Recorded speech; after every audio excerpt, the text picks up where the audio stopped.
The Grand Assembly Hall was filled with beings from 47 different worlds. Light from 3 suns came through the crystal dome above. Every alien species sat in their special sections designed just for them. Admiral Sarah Chun stood in the center. She looked very small compared to the giant creatures around her. Her dark blue uniform was plain and simple. In her hands, she held a data pad with Earth's military report. The human section was at the back of the hall. Only 12 humans were allowed to attend. Earth had joined the Galactic Council just 5 years ago. Everyone still thought humans were new and weak. The floor recognizes the human representative, Speaker Veltar announced. His voice sounded bored, like he did not care. Sarah walked to the speaking platform. She could hear whispers and small laughs from the alien sections. They always made jokes about humans. She had heard these sounds many times before. "Honorable members of the Council," Sarah began. Her voice was clear and steady. "I present Earth's annual military capability report." She pressed a button. Holographic images appeared above her head. The first image showed Earth's orbital defense stations. They looked like simple metal rings around the planet. Nothing fancy or special. From the Zephyrian section came a loud snort. War Marshal Cricksack was huge. He looked like a mix between a rhinoceros and a praying mantis. His species had conquered 12 star systems. "Chemical rockets and metal stations," Cricksack said loudly. Everyone could hear him. "How cute. Do they still use gunpowder too?" Laughter spread through several sections of the hall. The Ethetherans looked like floating jellyfish made of light. They pulsed with bright colors that meant amusement. The Vorth delegation had bird-like bodies with silver feathers. They clicked their beaks, which was their way of laughing. Sarah continued without showing any reaction. The next hologram showed Earth's fleet of warships. There were about 200 vessels. They had clean, simple designs with no fancy decorations. "Our fleet consists of 237 vessels," Sarah reported. "They are equipped with kinetic weapons, electromagnetic pulse systems, and nuclear deterrence." This time the laughter was even louder. Senator Thylix from the Krillian Empire turned bright orange. For his species, this color meant he found something very funny. "Nuclear weapons," Thylix hissed. "What is next? Are they going to throw rocks at their enemies?" "Maybe they use slingshots for long-range attacks," added Commander Zia. Her species looked like walking trees with too many eyes. Admiral Sektith from the Voric delegation spread his silver wings wide. "Forgive me, human," Sektith said. His voice sounded like wind blowing through metal. "But your weapons technology seems to be several thousand years behind the rest of the galaxy. We stopped using kinetic weapons before we invented faster-than-light travel." Sarah nodded politely. She showed images of Earth's ground forces, aircraft, and defensive systems. Everything looked basic and simple. Other species had plasma cannons that could melt any material. They had energy weapons that could tear apart matter. They had quantum disruptors that could make enemy ships disappear. "Our ground forces number approximately 50 million active personnel," Sarah continued. "They are equipped with projectile weapons, armored vehicles, and conventional explosives." War Marshal Cricksack stood up. His massive body cast a shadow over several rows of delegates. "This is ridiculous," he shouted. "Why are we wasting time listening to this? Their entire military could not defeat a single one of our patrol ships." Sounds of agreement came from around the hall. Many delegates thought this was silly. Some were checking their personal devices. Others were having quiet conversations or staring into space. Sarah showed the final set of images. These were pictures of Earth's space monitoring systems and early warning networks. They looked like simple metal dishes and basic computers. "Our defensive strategy relies on early detection and coordinated response," Sarah explained. This brought another wave of laughter. "What do you do when you detect an enemy?" Sektith squawked. "Send them a strongly worded message asking them to go away." Even the usually serious delegates started laughing. Sarah finished her presentation and walked back. She could hear more comments from the audience. 50 million soldiers with metal weapons," someone whispered loudly. "My homeworld's police force could handle that." But Sarah stood quietly. She remembered something none of these laughing aliens knew. She remembered what was hidden in the dark spaces between stars. Something waiting patiently. For now, she was content to let them laugh. 3 months had passed since that embarrassing day at the Grand Assembly Hall. Life in the galaxy continued as normal. Trade ships moved between star systems. Diplomatic meetings happened on schedule. Nobody was worried about anything. Admiral Sarah Chun was in her office on the human embassy station. She was working quietly when suddenly an alarm sounded. It was a soft beeping noise. Someone was calling her on the emergency communication line. She pressed a button on her desk. Commander Wells appeared on her screen. His face looked worried and tense. "Admiral, we are getting reports from the outer monitoring stations," Wells said. His voice was tight with concern. "Long-range sensors are picking up something big, something moving toward the galaxy's core systems." Sarah sat up straight in her chair. "How big?" "Unknown, ma'am. The readings are unusual. Whatever it is massive, and it is moving very fast. The Vorak were the first to detect it. They are calling an emergency council session." Sarah nodded with a serious expression. "I will be there in 1 hour." The Grand Assembly Hall looked very different during an emergency session. There was no casual atmosphere this time. Instead, tension filled the air. Delegates hurried to their seats. They spoke in urgent whispers. The usual jokes and laughter were nowhere to be heard. Speaker Veltar called the session to order. All 4 of his hands were raised high. "Council members, we face a situation that requires immediate attention," he announced. "Admiral Sektith of the Vorak will present the findings." The silver-feathered bird-like being flew to the center of the hall. His wings spread wide with worry. Holographic displays filled the air above him. 3 days ago, our deep space monitoring stations detected a massive fleet," Sektith announced. His voice was serious and scared. "They are approaching from the void between galaxies. Initial scans suggest over 50,000 vessels of unknown design." Gasps and shocked sounds filled the hall. Even the usually calm Athetherans began pulsing with colors that meant alarm and fear. The holographic display showed star charts. A red arrow pointed toward the galaxy's center. The arrow was enormous. It suggested something much larger than any fleet anyone had ever seen. "We have identified the threat," Sektith continued. His voice became even more serious. "They are the Devourers." The name hit the assembly like a bomb.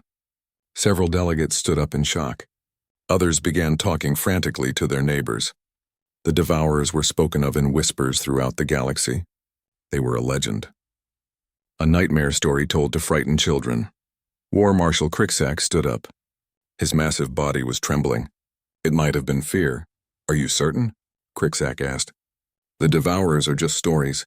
Old tales meant to scare children." "I am afraid not," Sektith replied. "We have confirmed their identity. Their ship designs match historical records from the 17 star systems they have already consumed." The hall erupted in panicked voices. The mechanical beings of the Stellar Federation were clicking their legs rapidly. It sounded like machine gun fire. The hegemony delegates were making high-pitched sounds that meant extreme distress. Speaker had to use an amplified voice to restore order. "Silence. We must remain calm and work together to address this threat." Ambassador Luxara from the Athetheran delegation floated higher than usual. Her light form pulsed with rapid color changes. "What do we know about their capabilities?" she asked. "How long do we have?" Admiral Sektith changed the holographic display to show more detailed information. "Based on their current speed and trajectory, they will reach the outer council worlds in approximately 6 weeks," he said. Then he paused. His feathers rustled with anxiety. "As for their capabilities, they are unlike anything we have faced before." The display changed. It showed images recovered from the last systems to encounter the Devourers.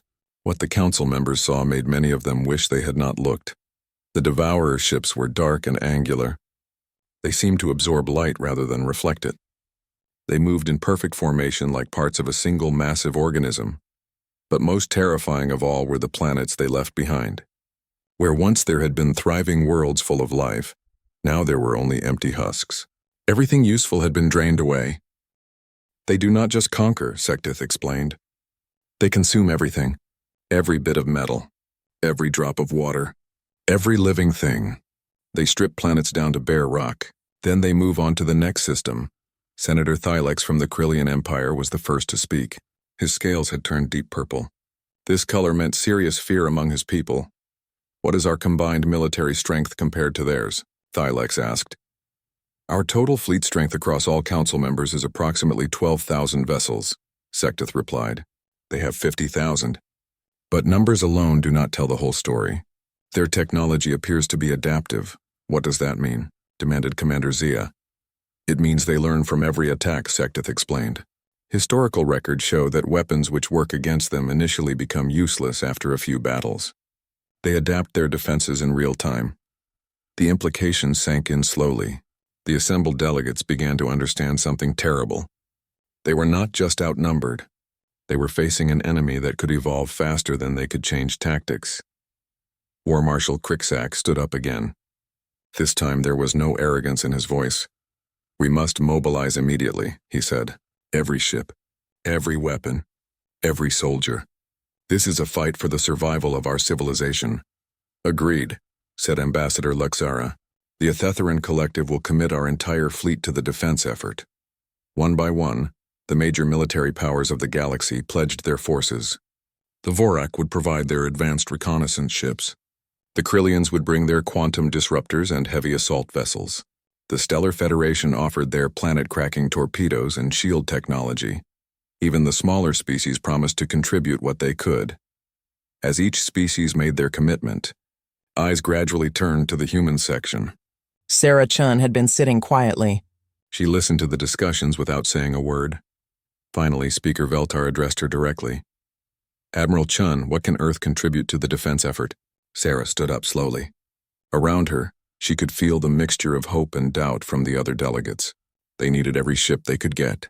But nobody expected much from the humans. "Earth will commit our entire fleet," Sarah said simply. 237 vessels as reported in our last military assessment. There was a moment of awkward silence. Everyone remembered the primitive weapons and simple technology that Earth had shown just 3 months ago. 200 ships with kinetic weapons would not make much difference against 50,000 advanced alien vessels. War Marshal Cricksack tried to be polite. "Every contribution is valuable. Admiral Chun, your ships can support the main battle lines. We will take the rearguard positions," added Senator Thylex. His scales showed the color pattern for polite dismissal. "Keep the humans safe while the real military forces engage the enemy." Sarah nodded without any sign of offense. "As you wish. Earth's forces will take whatever position the Council deems appropriate." But deep inside, Sarah smiled. They still did not know the truth. And that was exactly how she wanted it. 2 weeks later, the combined Council fleet assembled in the Helix Nebula. It was just outside the galaxy's main spiral arm. This was the largest gathering of military forces in galactic history. 12,000 ships from 47 different species, all working together against a common threat. Admiral Sarah Chun stood on the bridge of the Earth flagship. The ship was called the Terran Nova. Through the main viewer, she could see the vast array of alien warships spread out across space. Massive Krillian dreadnoughts bristled with quantum weapons. Elegant Athetheran ships glowed with contained energy. The mechanical precision of Stellar Federation vessels was obvious even from a distance. Compared to these marvels of technology, the human ships looked like ancient relics. Their simple metal hulls and basic weapon systems seemed almost primitive. "Admiral," called Lieutenant Park from the communication station, "we are receiving the final battle plan from Council Command. Human forces are to remain in Sector 77, approximately 50,000 kilometers behind the main battle line." Sarah nodded. "Acknowledged. Signal all Earth vessels to take position as ordered." As the human fleet moved to their assigned position, Sarah watched the alien forces prepare for battle. She had to admit they were impressive. The coordination between different species was remarkable.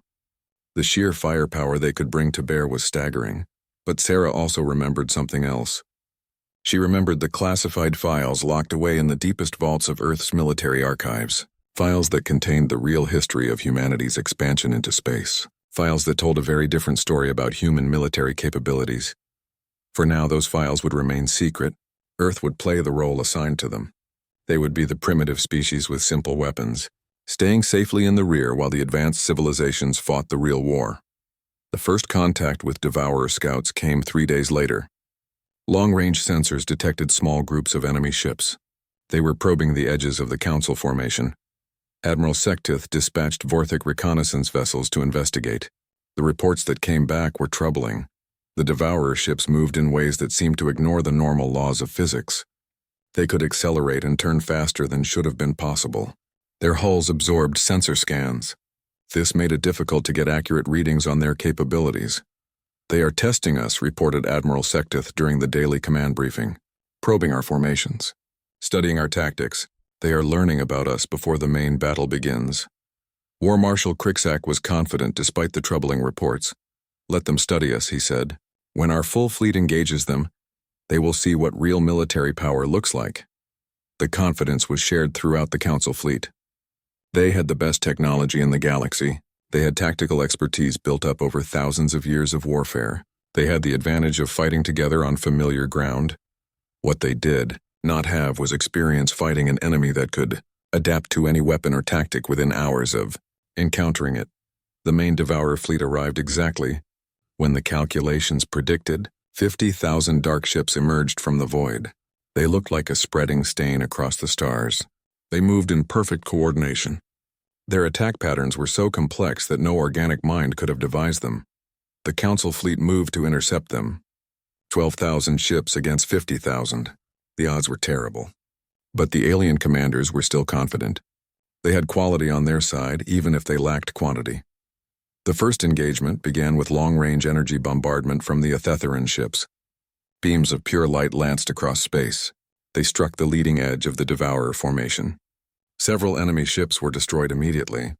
Their hulls could not withstand the concentrated energy. Cheers went up throughout the Council fleet. The enemy could be hurt. They could be defeated. But within minutes, the situation began to change. The next wave of Athetheran attacks seemed to have less effect. The Devourer ships were already adapting their defenses, learning to absorb or deflect the energy weapons. The Stellar Federation launched their quantum torpedoes next. The first salvo was devastatingly effective. It caused entire sections of the enemy fleet to simply vanish from existence. But by the third salvo, the torpedoes were being intercepted or neutralized before they could reach their targets.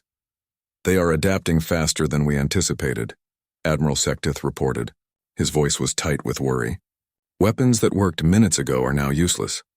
War Marshal Cricksack ordered the Zephyrian assault ships forward. Their plasma cannons opened fire at close range. They melted through enemy hulls with superheated matter. For a brief moment, it looked like the close-range assault might work. Then the Devourers began returning fire. Their weapons were unlike anything the Council forces had seen before. Dark energy beams that seemed to drain the life from whatever they touched. Projectiles that phased through shields as if they were not there. And most terrifying of all, some kind of virus weapon that turned Council ships against their own allies. The battle that was supposed to be a decisive victory quickly turned into a desperate retreat. Council ships fled in all directions. The adaptive Devourer fleet overwhelmed their defenses. They turned the Council's own tactics against them. In the space of 6 hours, the greatest military force in galactic history had been shattered. Thousands of ships were destroyed or captured. The survivors limped back toward Council space. They carried the terrible news of their defeat. The Devourers, meanwhile, continued their advance toward the core worlds. Their dark fleet was now swollen with captured Council technology. They had gained the knowledge of how to defeat everything the galaxy could throw at them.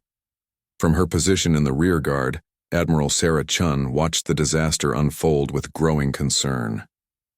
Around her, the other human ships maintained their assigned positions. They waited for orders that might never come. "Admiral," called Lieutenant Park, "we are receiving scattered communications from the retreating Council forces. It sounds like they are in full retreat." Sarah nodded grimly. "Signal Earth Command. Tell them we may need to implement Protocol 7 after all." "Ma'am." Park looked confused. "I am not familiar with that protocol." Sarah looked out at the approaching Devourer fleet. They were now enhanced with stolen Council technology.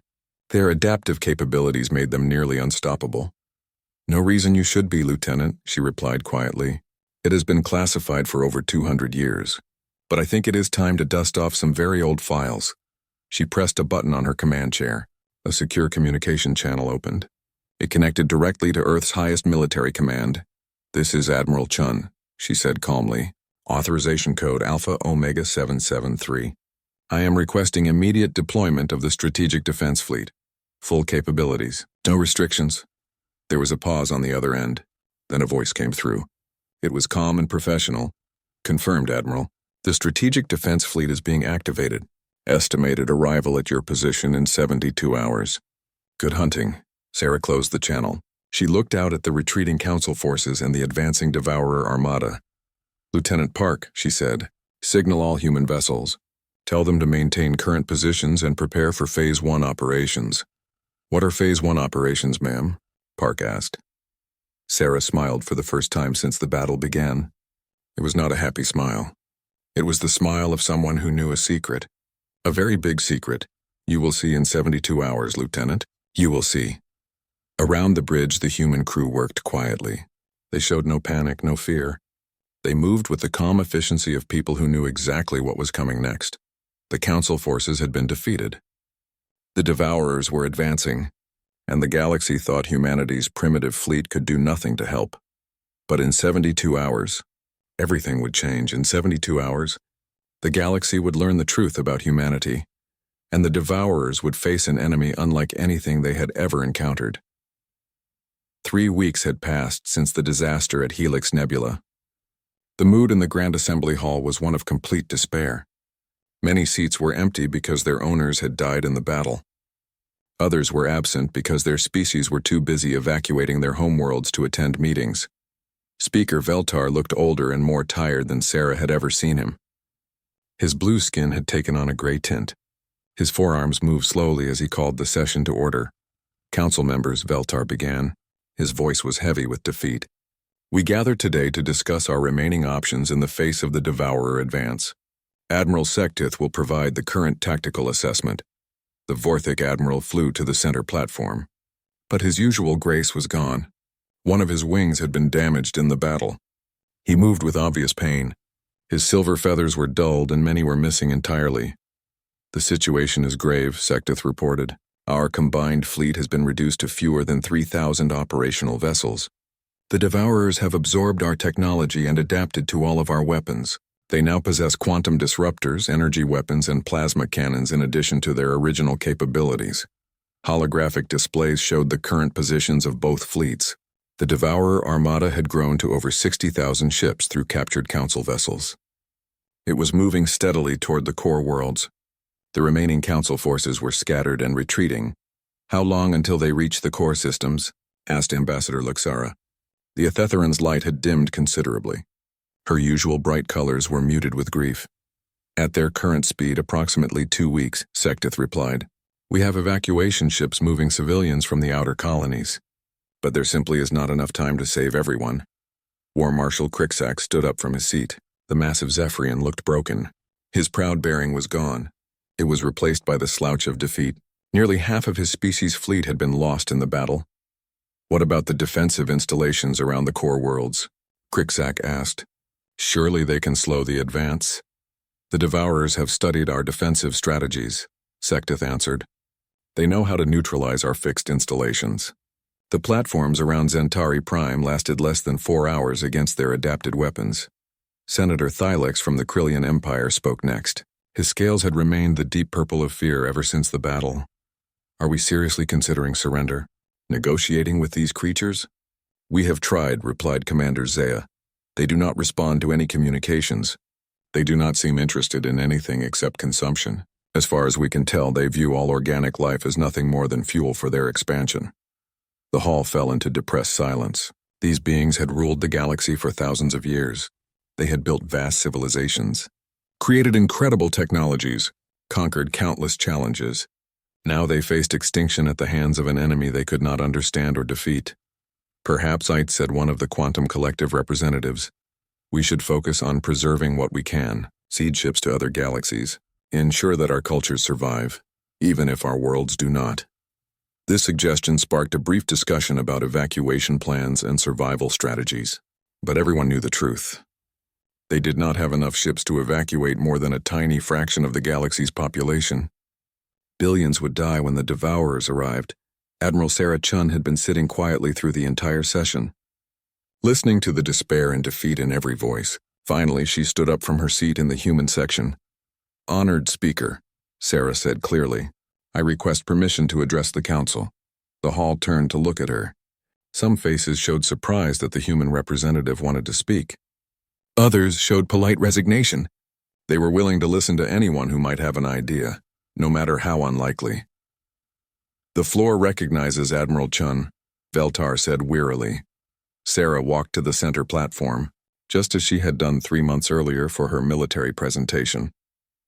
But this time there were no mocking laughs or dismissive comments. The assembled delegates watched her with desperate hope. They were willing to listen to any possible solution. Council members, Sarah began. I need to share some information that Earth has kept classified until now. Information about our true military capabilities. This got everyone's attention immediately. War Marshal Cricksack leaned forward in his seat. Ambassador Luxara's light flickered with renewed interest. Even the broken Admiral Sectith turned to focus on Sarah's words. The presentation I gave 3 months ago showed only a small portion of Earth's actual military strength, Sarah continued. We have learned through centuries of our own devastating wars that it is wise to never reveal your full capabilities until absolutely necessary. What are you saying? Demanded Senator Thylex. His scales shifted from purple to orange with excitement. Are you telling us that humans have been hiding advanced weapons? Sarah nodded. I am saying that humanity has spent the last 500 years preparing for exactly this kind of threat. We have been watching the galaxy, learning from every conflict, and developing technologies specifically designed to fight enemies that conventional weapons cannot defeat. She pulled out her datapad and activated it. But instead of the simple holographic displays from her previous presentation, the air above the platform filled with images that made the assembled delegates gasp in shock. The first image showed a human ship, but it was nothing like the simple vessels from the earlier presentation. The ship was sleek and dark. Its hull seemed to bend light around it. It was larger than the biggest Krillian dreadnought. Its design was unlike anything anyone in the hall had ever seen. This is the Earth ship Prometheus, Sarah explained. It is one of 50 vessels in our strategic defense fleet. Each ship is equipped with quantum-entangled weapon systems, matter-antimatter cascade bombs, and adaptive AI tactical networks. The next image showed an entire fleet of these mysterious ships. They moved in formations that seemed to flow like water, changing shape and position in ways that suggested incredible coordination. How is this possible? Whispered Ambassador Luxara. We have monitored your communications, your industrial capacity. There is no way you could have built such vessels without us knowing. Sarah smiled for the first time since the crisis began. Our actual industrial capacity is not located in this galaxy. Humanity began expanding into neighboring galaxies over 300 years ago. What you see here represents the combined resources of 17 different star systems across 4 galaxies. The hall erupted in shocked voices. The implications were staggering. Humanity was not the primitive, struggling species they had appeared to be. They were already an intergalactic civilization, with resources that dwarfed anything the Council could imagine. But why hide this? Demanded War Marshal Cricksack. Why pretend to be weak and primitive? Because, Sarah replied, we learned long ago that being underestimated is often the greatest advantage you can have. While you were building larger weapons and stronger ships, we were studying your mistakes and preparing for the enemies you could not defeat. The holographic display changed again. It showed weapon tests that made the assembled delegates step back in their seats. Beams of energy that could destabilize stars, gravitational weapons that could compress matter into black holes, and most incredible of all, technology that seemed to manipulate the basic laws of physics themselves. These weapons are designed specifically to fight adaptive enemies, Sarah explained. Each system uses principles that cannot be easily copied or countered. Where conventional weapons rely on energy or matter, ours manipulate fundamental forces that exist at the quantum level. Admiral Sectith found his voice first. Are you saying you have weapons that the Devourers cannot adapt to? I am saying we have weapons that work on principles the Devourers have never encountered, Sarah replied. Our quantum-entangled systems exist in multiple dimensions simultaneously. Our gravitational manipulators affect space-time itself, and our AI networks operate on quantum consciousness principles that make them impossible to hack or infiltrate. The excitement in the hall was building rapidly. For the first time in weeks, the assembled delegates were hearing something other than news of defeat and retreat. How many ships do you have? Asked Commander Zia. Our strategic defense fleet consists of 50 capital ship, Sarah answered, each more powerful than anything currently in this galaxy. But more importantly, we have tactical systems that can coordinate the actions of every human vessel as if they were parts of a single organism. She manipulated her datapad again. The holographic display showed a battle simulation. Human ships moved in perfect coordination. Their weapons fired in patterns that seemed almost like a dance. Enemy vessels representing the Devourers tried to adapt, but the human tactics changed faster than the enemy could evolve. When can these ships arrive? War Marshal Cricksack stood up. His earlier depression was replaced by something that might have been hope. How quickly can they get here? Sarah smiled. It was a confident smile. They are already here. The silence that followed was absolute. Every being in the hall stared at Sarah as if she had just announced that the suns were about to explode. What do you mean they are already here? Asked Speaker Veltar. Sarah touched her datapad one more time. The main viewing screen of the assembly hall suddenly filled with an image that made everyone forget how to breathe. 50 ships hung in space just outside the station. But calling them ships was like calling a mountain a rock. These vessels were enormous, sleek, beautiful in a way that seemed almost alive. They moved slowly through space. Their hulls shifted and changed as if they were made of liquid metal. The Earth Strategic Defense Fleet has been monitoring the situation since the first Devourer scouts were detected, Sarah explained. We have been studying their capabilities and preparing our response. With the Council's permission, we are ready to engage the enemy. The hall exploded into excited chatter. Delegates were standing up, pointing at the viewing screen, talking rapidly to their neighbors. For the first time since the disaster at Helix Nebula, there was hope in their voices. Admiral Chun, Speaker Veltar said, his voice shaking with emotion. On behalf of the Galactic Council, I formally request Earth's assistance in defending our civilization against the Devourer threat. Request granted, Sarah replied. Earth's Strategic Defense Fleet will engage the enemy in 72 hours. We suggest that all remaining Council forces be positioned to support our operations and assist with rescue and evacuation efforts. As the emergency session broke up into planning committees and tactical discussions, the mood in the hall had completely transformed. Where there had been despair, now there was hope. Where there had been defeat, now there was determination. The beings who had laughed at human primitive weapons 3 months ago now watched in awe. The most advanced military force they had ever seen was preparing to save their civilization. The real test was still to come. The human fleet moved through space like shadows made solid. From the observation deck of the Council Command Station, Admiral Sectith watched the 50 Earthships take their positions. Each vessel was larger than anything in the Council fleet, yet they moved with the grace of living creatures. I still cannot believe we are seeing this, War Marshal Cricksack said quietly. The massive Zephyrian stood beside Sectith. His earlier arrogance was completely gone. 3 months ago we were laughing at their primitive weapons. 3 months ago they wanted us to laugh, Sectith replied. I am beginning to understand that humans are far more complex than any of us realized. On the main viewing screen, long-range sensors showed the approaching Devourer fleet. 60,000 dark ships moved in perfect formation toward the core worlds. Their hulls absorbed light and sensor beams. They looked like holes in space itself. They would arrive at the battle zone in less than 6 hours. Admiral Sarah Chun stood on the bridge of the Prometheus. She watched the tactical displays with calm focus. Around her, the human crew worked with quiet efficiency. There was no panic, no shouting of orders, no dramatic speeches.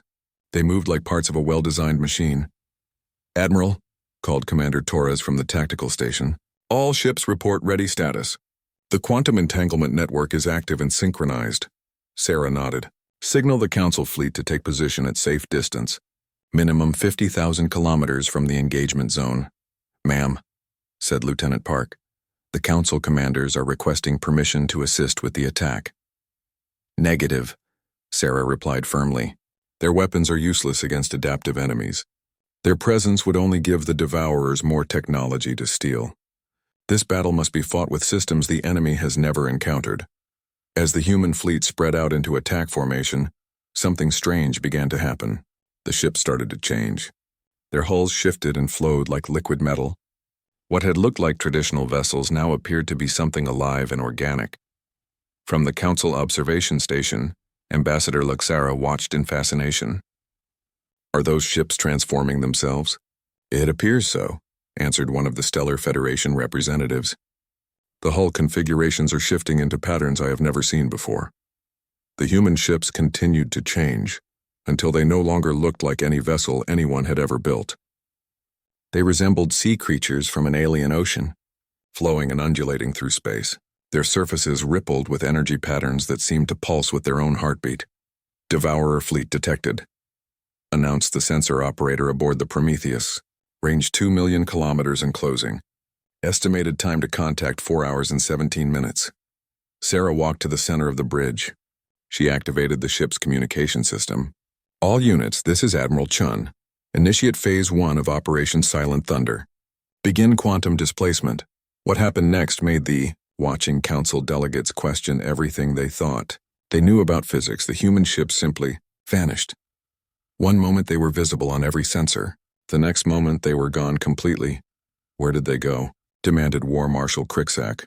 "Unknown," replied Admiral Sectith. His voice was filled with confusion. "They are not showing up on any of our sensors. It is as if they never existed." On the bridge of the Prometheus, Sarah could see everything perfectly. The quantum displacement system had shifted the human fleet into a parallel dimensional space. They could observe and interact with normal space, but nothing in normal space could detect them. "Fascinating technology," said Commander Torres. "We are essentially fighting from a dimension that the enemy does not know exists." "That is the theory," Sarah replied. "Let us see if it works in practice. Time to first contact?" 2 hours, 15 minutes, reported the sensor operator. The Devourer fleet continued its approach. Completely unaware that 50 of the most advanced warships ever built were moving alongside them in dimensional space. The dark ships maintained their perfect formation, their adaptive sensors scanning for threats that they could not detect. "Admiral," called Lieutenant Park, "we are receiving a transmission from the lead Devourer vessel." Sarah raised an eyebrow. "They are trying to communicate." "That is new. Put it through." The main screen filled with an image that made several bridge crew members step back in shock. The being that appeared was clearly artificial, but it had once been organic. Pieces of different species had been combined with mechanical parts, creating something that was neither alive nor dead. "Resistance is unnecessary," the creature said. Its voice sounded like grinding metal. "Your biological and technological distinctiveness will be added to our collective. Surrender now, and your assimilation will be efficient." Sarah looked at the horrifying combination of flesh and machine on her screen. "I am Admiral Sarah Chun of the Earth Strategic Defense Fleet. You have entered Council space without permission and have destroyed 17 star systems. You will cease your advance and withdraw immediately." The creature on the screen made a sound that might have been laughter. "Earth, we have analyzed your species from the battle at Helix Nebula. Primitive kinetic weapons and chemical propulsion. You pose no threat to our collective." "You might be surprised," Sarah replied calmly. "Surprise is not possible," the creature responded. "We have adapted to every weapon system in this galaxy. Your Council's plasma cannons, quantum disruptors, and energy weapons are now part of our capabilities. What can your primitive species offer that we have not already assimilated?" Sarah smiled coldly. "Something you have never seen before." "Chun out." The transmission ended. Sarah turned to her tactical officer. "Commander Torres, how long until we are in optimal firing position?" 30 minutes, Admiral. The enemy fleet will be concentrated in the Meridian System's asteroid field. Perfect location for our gravity weapons. Excellent. Signal all ships to prepare for Phase 2. Full spectrum quantum attack. 30 minutes later, the Devourer fleet entered the asteroid field exactly as predicted. The dark ships moved through the space rocks without concern, their sensors detecting no threats anywhere in the system. That was when the human fleet attacked. The assault began with weapons that the Devourers could not understand, because they worked on principles that did not exist in normal space. Quantum-entangled beams reached across dimensional barriers to strike targets that had no idea they were being attacked.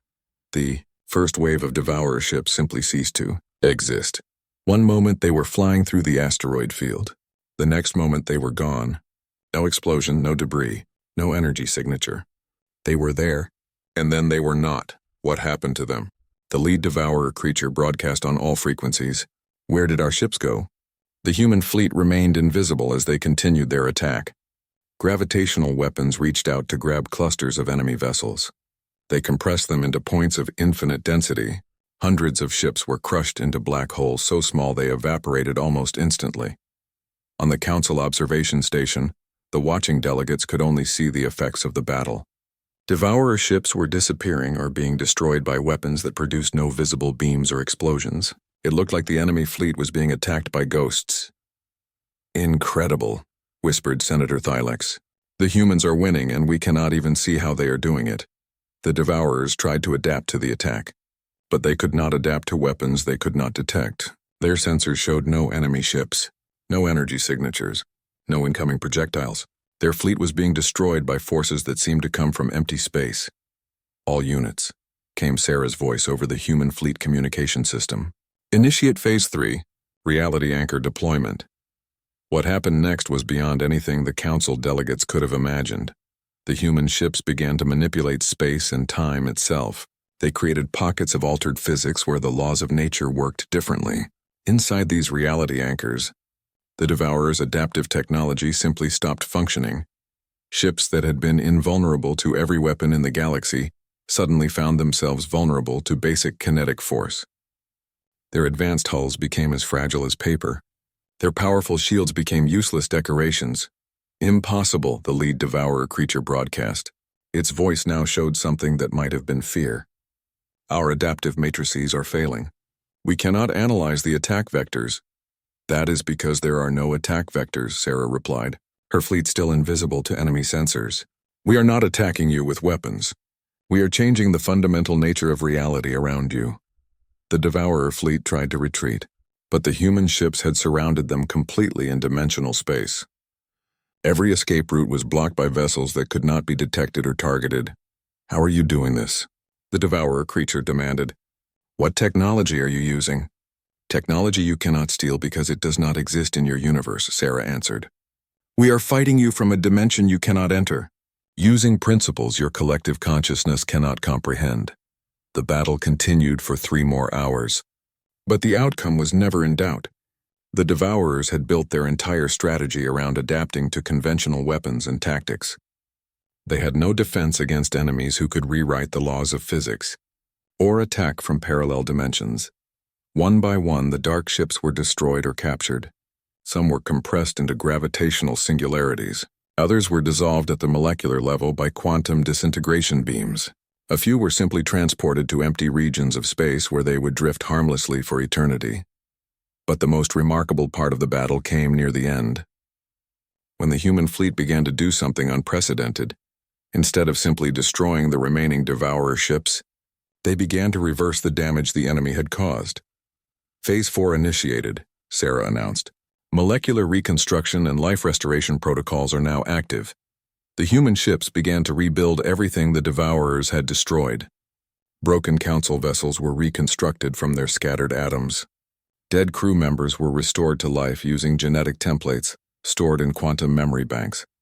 Even entire planets that had been stripped bare were reformed and repopulated. From the Council observation station, the watching delegates saw their destroyed fleet slowly materialize in perfect condition. Ships that had been vaporized in the battle at Helix Nebula appeared in space, as if they had never been damaged. "This is impossible," Admiral Sectith whispered. "They are bringing back the dead. They are reversing destruction itself."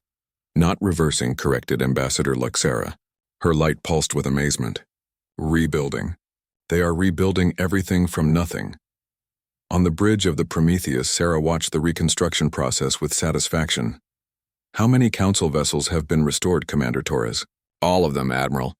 9,437 ships. Exactly as they were before the first battle. All crew members have been restored to life with their memories intact up to the moment of their destruction. And the Devourer fleet? Completely neutralized. 58,712 vessels destroyed or captured. No survivors.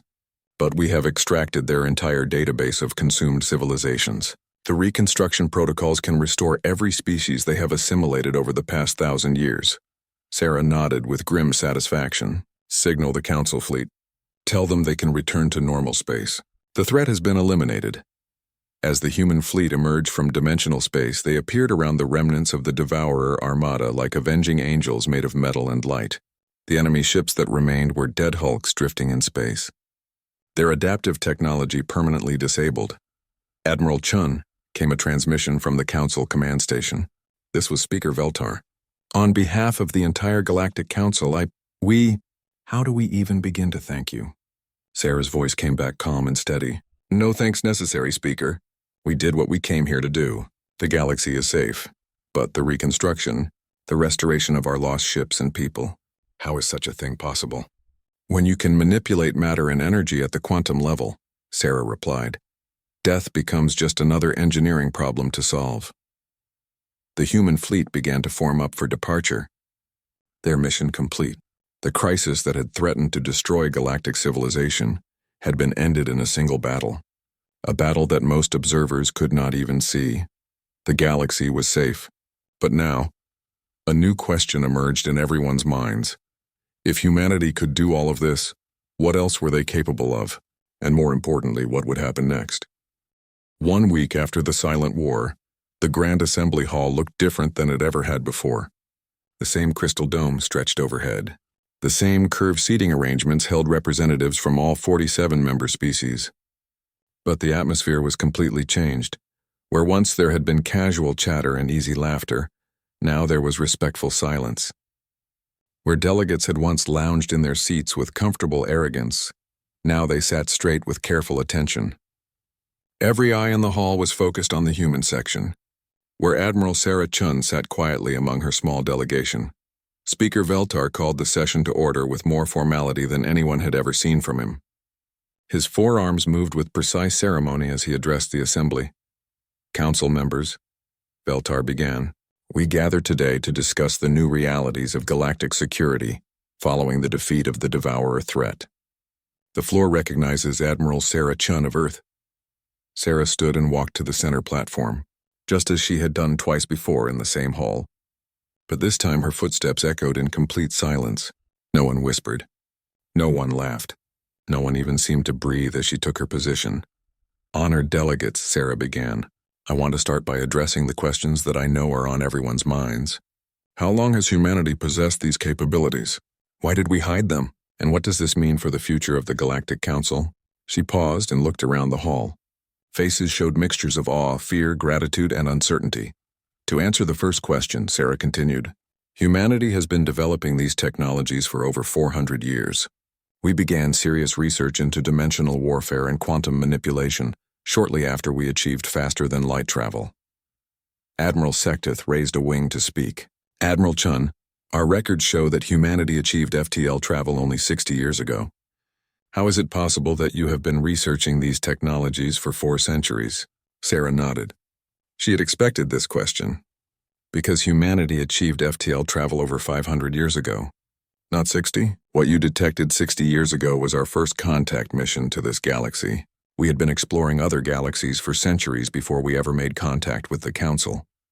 The implications of this statement hit the assembly like a physical blow. Several delegates stood up in shock. Others began talking rapidly to their neighbors. The Stellar Federation representatives clicked their legs so quickly it sounded like rattling metal. You have been watching us for centuries? Asked Ambassador Luxara. Her light flickered with confusion and concern. Not watching, Sarah corrected. Protecting. There is a difference. We have been monitoring this galaxy for signs of threats that the local civilizations could not handle alone. The Devourers were exactly the kind of enemy we were prepared to face. War Marshal Crixac stood up. His massive form trembled with emotion. You let us struggle with our wars, our conflicts, our territorial disputes, while you had the power to stop all of it. Sarah's expression became more serious. Marshal Crixac, what you call struggles and conflicts, we call growth and learning. Every civilization must find its own path to maturity. We intervene only when faced with threats to existence itself. She activated her data pad. Holographic displays filled the air above the platform. But these images were different from anything she had shown before. They showed a vast network of galaxies connected by streams of light. This is the reality of human civilization, Sarah explained. We are present in over 300 galaxies. We monitor thousands of developing civilizations, and we have faced and defeated dozens of extinction-level threats over the past millennium. The scale of what she was describing was beyond anything the Council had imagined. They had thought of themselves as one of the great civilizations of the universe. Now they were learning that they were essentially children being watched over by adults they had never known existed. The second question, Sarah continued, is why we hid our capabilities. The answer is simple. Because we learned long ago that revealing overwhelming power too early prevents civilizations from developing their own strength. Senator Thylax from the Krillian Empire spoke up. His scales showed deep blue colors that meant serious thought. You are saying that if you had revealed your true capabilities from the beginning, we would have become dependent on you instead of growing on our own. Exactly, Sarah confirmed. Look at what this council has accomplished. You have created an alliance between dozens of species with completely different biologies, cultures, and beliefs. You have established trade networks, diplomatic protocols, and mutual defense agreements. You did all of this yourselves through your own efforts and wisdom. She gestured toward the assembled delegates. If we had arrived 5 years ago with our full capabilities revealed, would you have worked so hard to build these relationships? Would you have developed your own technologies and strategies? Or would you have simply asked the powerful humans to solve all your problems for you? The question hung in the air like a challenge. Around the hall, delegates began to understand what Sarah was really saying. Humanity had hidden their strength not out of deception, but out of respect for the potential of others. But surely, said Commander Zaya, there were times when revealing your power could have prevented suffering. Wars could have been stopped. Lives could have been saved. Sarah's expression became sad and distant. Commander, that is the most difficult part of being a guardian civilization. We have watched conflicts that we could have ended in minutes. We have seen suffering that we could have prevented with a single ship. But we have also learned that civilizations which never face challenges never develop the wisdom to handle power responsibly. The holographic display changed to show historical images from various council species. Wars, natural disasters, political upheavals, and technological breakthroughs. Moments of struggle and moments of triumph. Every species in this hall has faced moments that seemed hopeless, Sarah continued. The Vorthic Civil War that lasted 3 centuries. The Krillian Plague that killed half your population. The Athetheran Schism that split your people into opposing factions. You survived all of these challenges and became stronger because of them. Admiral Sectith nodded slowly. His silver feathers rustled with understanding. And if you had intervened, we would never have learned to overcome our own problems. Precisely, Sarah replied. The strength of a civilization is not measured by its weapons or technology. It is measured by its ability to face adversity and emerge stronger. The Council has proven its strength many times over. Speaker Veltar raised a hand for attention. Admiral Chun, this brings us to the third question. What does this mean for the future of the Council? Will humanity now take over our defense? Will we become a protectorate of Earth? Sarah shook her head firmly. Absolutely not. The Galactic Council will continue to operate exactly as it has. You will defend yourselves, govern yourselves, and make your own decisions about your future. Earth will not interfere in your internal affairs or impose our will on your civilizations. But what about threats like the Devourers? Asked War Marshal Cricksack. How do we know when we are facing something beyond our capabilities? You will know, Sarah replied with a slight smile. And when that time comes, we will be here. Think of humanity as a backup system. We are the safety net that catches you when you fall from heights you could not have imagined climbing. The hall fell into thoughtful silence as the delegates absorbed this information. They were learning that their place in the universe was both smaller and larger than they had thought. Smaller because they were part of a vast community of civilizations they had never known existed. Larger because they had proven themselves worthy of protection and respect from beings with godlike power. Ambassador Luxara floated higher than usual as she spoke. Admiral Chun, may I ask about the restored ships and the people who were brought back to life? How is such a thing possible? Sarah's expression became more technical as she explained. When you understand matter and energy at the quantum level, death is simply a change of state. Every atom in a person's body retains quantum imprints of its previous configurations. With sufficient technology, those imprints can be read and restored.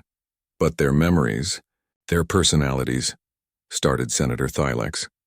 Consciousness exists in quantum patterns that persist even after biological death, Sarah continued. Those patterns can be recovered and reconstructed.